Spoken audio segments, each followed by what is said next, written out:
2 hinges with 1, 2, 3, 4 adjustment each to make it close to 1/8 of an inch gap everywhere. Starting to put the finishing on, like all the panels. You can see the fridge is done. I was telling you yesterday, you're gonna come tomorrow morning and it's gonna make a little bit more sense. It's starting to look like a kitchen. Yeah, now I'm gonna have to find all the drawer fronts. Make sure I double check the grain match because everything is grain matched. I don't know if you have noticed, like all the doors, even though it's separate doors, they were cut out of the same piece of wood. Can you see the continuation of the grain through them? Yeah, when you close them, you can see it. Yeah. So that's something that a lot of people don't really pay attention to. And it's something that I just cannot not do. Like every time it's wood grain, I have to, whatever I can, has to be grain matched. The long top, for example, it's way longer than the pieces, the sheet stock that the material comes in. So you need to have joints. So therefore, we lined up, the drafting crew lined up the joints somewhere where it makes sense at the end of the cabinets. Then we have the side panel for the fridge. Same thing, is taller than the material. It doesn't come this length. So we had to put a seam. But if you look at the material, we have tried again to somewhat align the grain so that it looks grain matched. But wherever I can make it real grain match, I will. And that's why all the drawer fronts are grain matched, all the doors on the main wall are grain matched. And we'll see how it's going to turn out.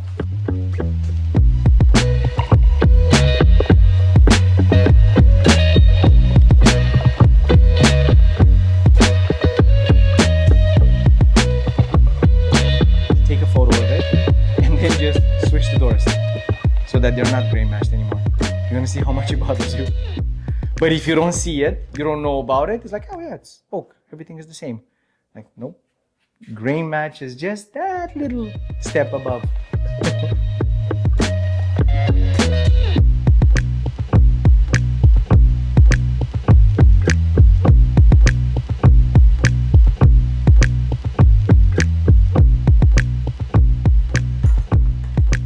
Now this is where putting marks on them would help. It's something that we're gonna start implementing, using it in the shop, marking the back of the doors or drawers before they're finished. That's what I have done on River Hills. I mark the back of all the doors so that I know which one goes with which one and what is the top side and the bottom side of the drawer front. Now I don't have that marking on it, so I'm gonna have to play with them and see exactly which one matches which, with no numbers, no directions. And how do you do that? Just by looking at it? Yes, because I don't know if you see the grain matching on the two pieces. So it doesn't match anymore, right? So you can see the grain here. There's nothing that it continues with. So clearly this is not a match. It is the same color, it's done out of the same sheet. So it works and it would be okay for most people, but it's not okay for us. So shifting it and actually grain matching it, look, everything continues. So now I have to physically find which one works with which one. Let's see. There you go. Absolute perfection. Grain continues everywhere. The cathedrals are continuous. There you go. Because you have like lines in the grain, and then you have what I call them, I don't know if it's correct, cathedrals, like this. So these are the two elements that you wanna show that they're continuous. So this is actually like this.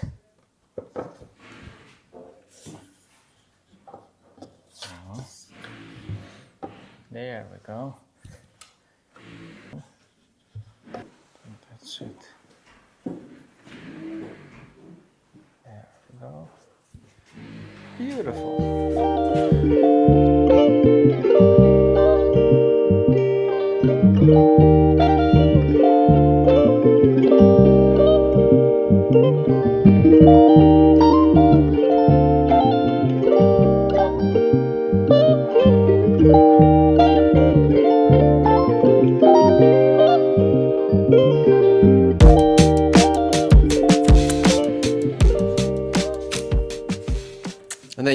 them? Yeah, so that I know which one goes with which. I'll pile them up so that I can start putting them in place.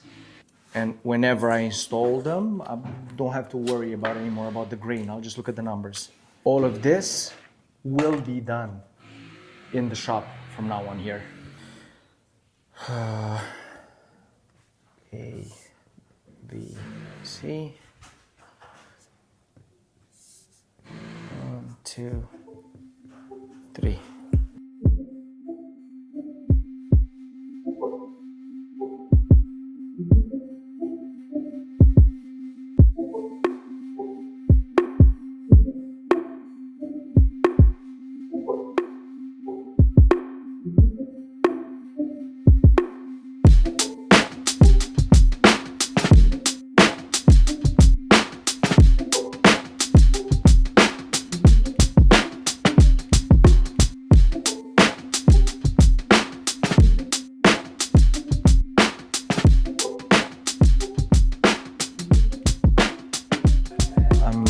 I'm checking to see with what kind of spacers everything lines up. These are slightly over 1/8 of an inch. So I need to make them a little bit smaller. I can cut my own spacers on the table saw, on the miter saw. So right now I'll just go and make some slightly less than this. So we were using this, now we're using this, slightly smaller. So you want to make sure that everything, doors and drawers, are equidistantly spaced out. So you have, with the doors, you have adjustment in the hinge. So there's like a 3-axis adjustment on them. The tracks have only 2, right to left, up and down. So you can fine tune with the adjustments of the drawer, the positioning of the front.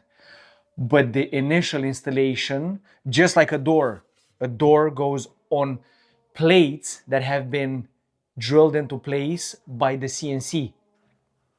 Same thing for this right now. The drawer box has been placed in the right position using the holes that the CNC drilled, but the front is in no way connected to the drawer box. The door is connected to the cabinet by the hinge holes for the plate and the hinge hole in the door. So that goes in a specific point and you adjust from that point on. The drawer box and the drawer front, as you can see, there's no hard connection between them. So I have to make sure that they're positioned somewhat close to where they should be so that I can use the adjustment that's on the drawer track to further fine-tune the alignment. Does that make sense? In an ideal world, I would have to just put this spacer in between the drawers and it should line up perfectly with the door adjacent to it. The height of the door was designed to be the height of all 3 drawers combined plus the spacing in between.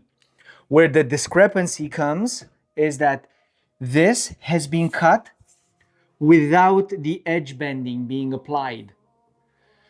So the edge bender takes into account the thickness of the edge. It pre-mills actually a little bit of material so that when you're adding the edge bending onto it, it keeps the same measurements, but it's not to the 1,000th of an inch, right? And most likely right now, these drawer fronts are, I would say, about 1/64 to 1/128th of an inch larger than the file that's on e-cabinets. So therefore, 3 drawers put together, one on top of the other one, with 1/8 of an inch gap in between, total up to slightly more than 1 door.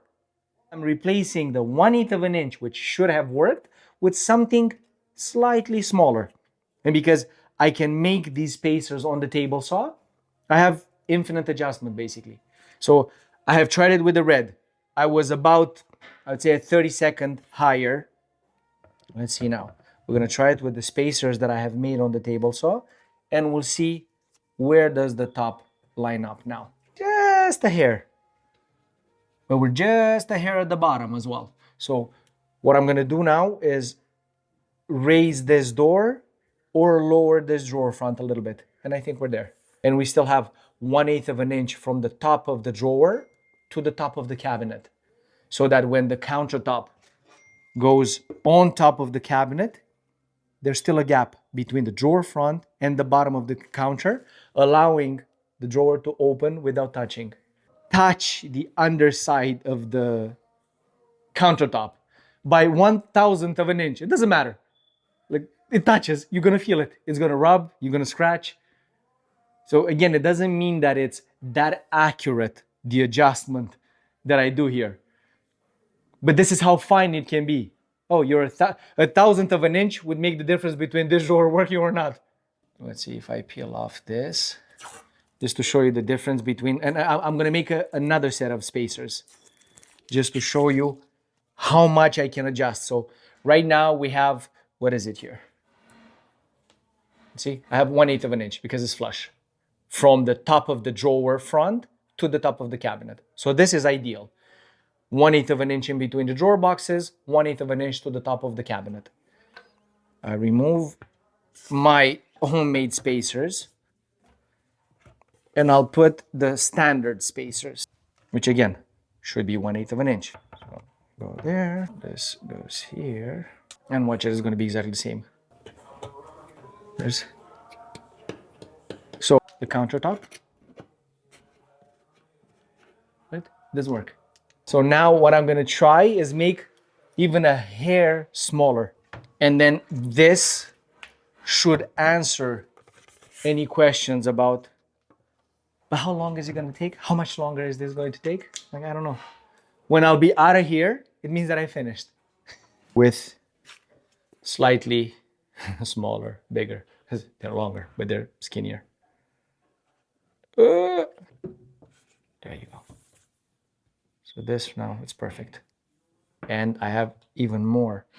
So we're trying with this, see? Now I have actually more than 1/8 of an inch at the top, because the countertop has actually, you see, 1 inch and 7/8 from the edge of the cabinet, meaning that it goes about 1 inch and 1/8 over the cabinet like this. So I guess this is the final setup, and I'm going to be using for all the doors, all the drawer fronts, the longer, skinnier spacer.